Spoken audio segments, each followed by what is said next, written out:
Hello guys, how's it going? Screezilla here. Now with audio.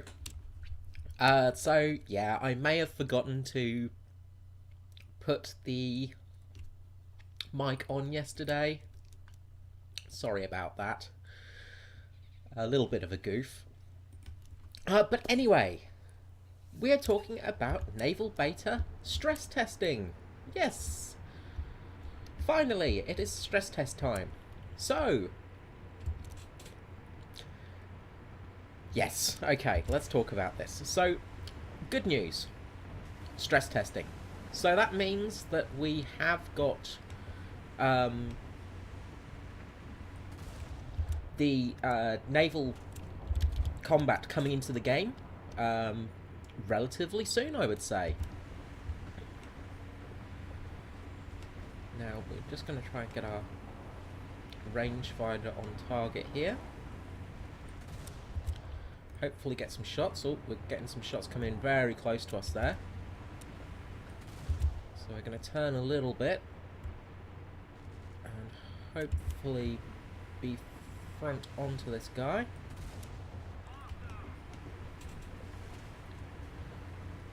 Now, as I say, we are in stress testing mode, which means that, well, naval combat will be coming sooner rather than later. So the stress testing is open for anyone that's applied for beta, basically.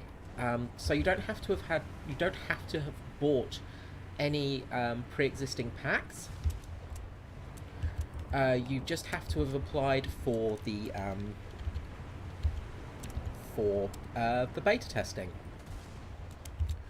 So if you have done that, then you are open for this mode, which is Fiji. All nations against all nations. Realistic and arcade battle. There we go, we finally got some hits on that guy. So, what is this for? Well, stress testing is to get as many players as possible trying to break the game. And it's generally for, generally just before releasing the game, so the game mode. I switch to high explosives here. Now, reset our rangefinder. We are getting very close to this guy. So, what do you need to know about naval combat? Well, first of all, is the combat system, the way the guns work, basically. So, you need to use your middle mouse button to click on the target, like so. And that will calculate the range. Now once that's all calculated, I'm going to do a turn here because we want to get out of this situation, because we are going to get some big hammering in a minute if we're not careful. But basically that will let you get your guns on target. Now, you can switch between your secondary guns and your primary guns, but it's best to let the AI handle most of that work. Simply because, well, in all honesty, the AI does a much better job of your secondaries and also your AA guns.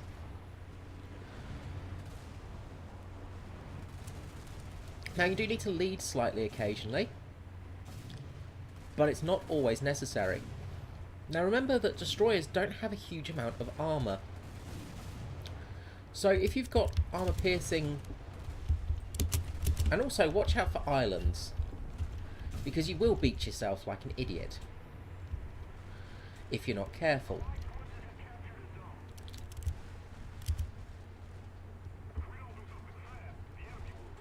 If you're too busy looking at the enemy, you will beat yourself.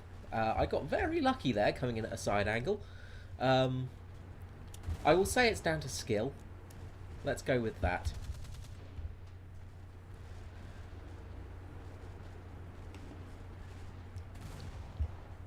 So our secondaries are firing off there.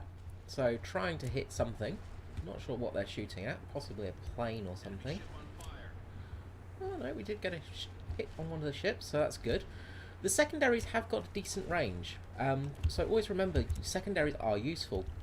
Now, one other thing to keep in mind when you're in the ship is to basically remember that when you're looking behind, like so, you will get a lot of debris in the way.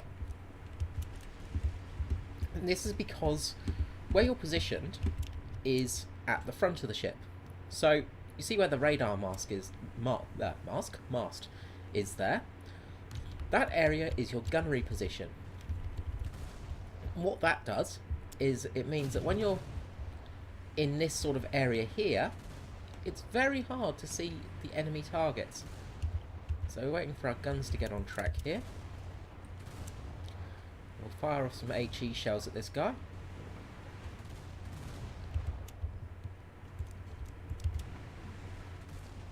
Now you'll notice I'm using the HE rather than the armour piercing here, just because we've got a better chance of doing some serious damage. Now, with my positioning, using the armour piercing shell on me is a better idea, simply because I'm lengthways, so the shell is going to rip through my hull and go lengthways through the ship. However, if you're firing at the side, you are better off using your HE shells, simply because destroyer armour isn't that thick. Generally, destroyers only have around about 30mm of armour, and the HE shells will penetrate that without too much fuss. Now, this isn't my best game, I must admit. Hello, we've got a torpedo boat. It's gonna sting if he gets his torpedoes off. Of course, if we manage to hit him, it's gonna sting even more. The good thing about having HE equipped is, plain and simply, torpedo boats are a one-hit kill with HE shells, which is very handy because they can really do a lot of damage. Now, the torpedoes are the things you have to worry most about from them, although the guns are very effective. Now, I'm not sure what my secondaries are firing at here, but they're firing at something, for sure.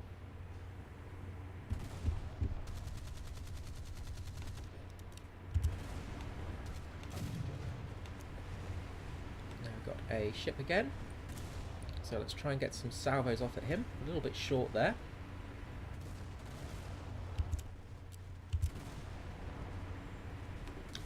Rangefind again. And hopefully get some hits on this guy.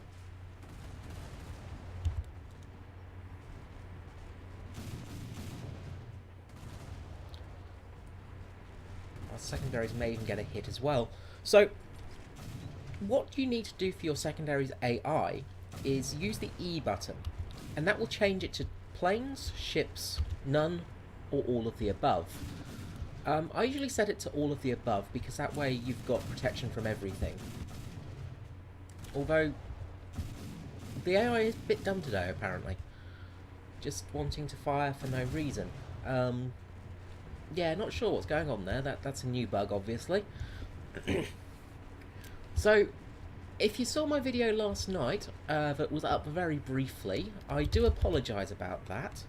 Actually, let's switch to HE, because we've got a torpedo boat coming in again. Let's fire a few salvos off and try and get some hits on that guy. We need to get a good lead on him. Good, we got a nice hit there on the front. A little bit tricky now, he's turning away from us. And we need to re-range find him. But he has actually beached it.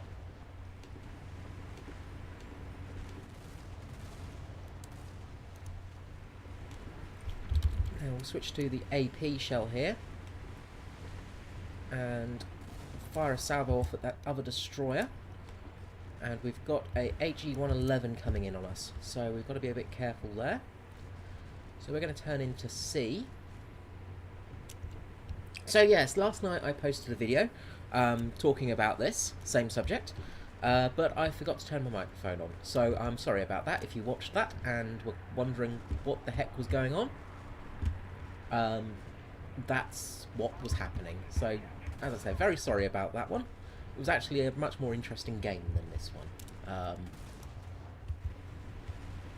So we'll let our AI take care of that plane. We have got a destroyer in front of us though.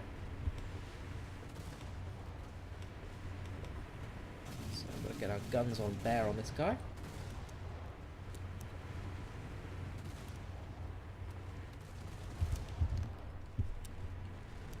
Let's check around for planes. Got some good hits there. Now, the good thing about AP is we can cause some serious flooding issues. So, that's one of the bonuses about using the pure arm piercing round rather than the HE. The HE is great for causing deck damage and serious damage inside of a ship. But, of course, when you're firing a solid shot... calculating here, try and get this gun on target. We're firing a little bit over at the moment, I think.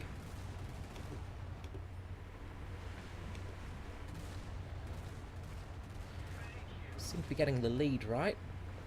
There we go, we get some good plunging shots there. So we're going through the deck armour at the moment, so we're going to switch to HE again. Because we're plunging down on him and going through the deck armour, it might be worth using some HE rounds.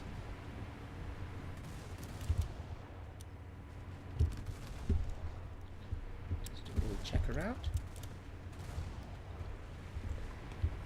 Recalculate our distance. So, as I say, HE is very, very useful for causing some major damage to decks and things like that. Close up, it is very useful too, because you will penetrate quite a few times through the hull, and of course you will do some serious damage if you penetrate with an HE shell. So this guy's taking an absolute hammering.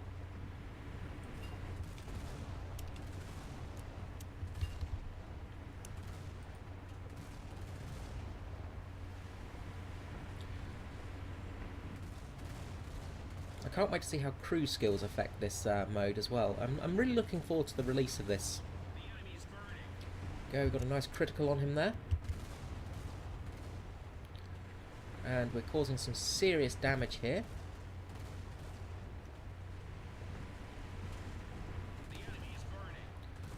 A lot of our hits are definitely on target, so that's good news.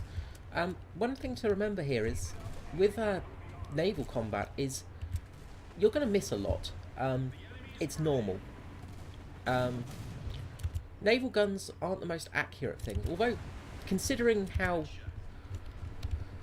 far away targets can be, they are highly accurate.